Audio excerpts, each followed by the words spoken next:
नमस्ते, प्रणाम, स्वागत करती हूँ अपने यूट्यूब चैनल पर। आप सभी लोग के सामने एक कजरी गीत सुनाने जा रही हूँ। अच्छा लगे तो वीडियो को लाइक सब्सक्राइब शेयर जरूर करिएगा। हमारे चैनल को लाइक सब्सक्राइब शेयर जरूर करिएगा। कमेंट बॉक्स में बताइएगा हमारा गीत कैसा लगा। अरे धीरे धीरे पाँव धरेली बारी धनिया, गोड़े घुन घुनवा बजना। धीरे धीरे पाँव धरेली बारी धनिया, गोड़े घुन घुनवा बजना। गोड़े घुन घुनवा बजना।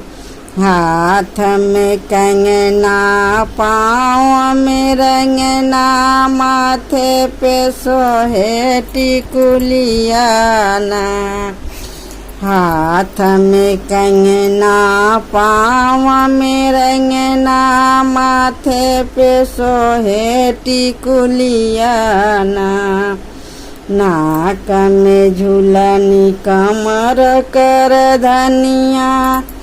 अरे नाक में झूलनी, कमर कर धनिया, गोड़े घुन घुनवा बजना।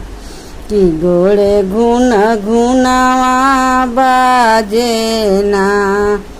आँख में गजरा, बाल में गजरा, आँख में गजरा, बाल में गजला, माथे पे सोहे गोदनवाना। आँख में गजरा, बाल में गजरा, गाले पे सोहे गोदनवाना।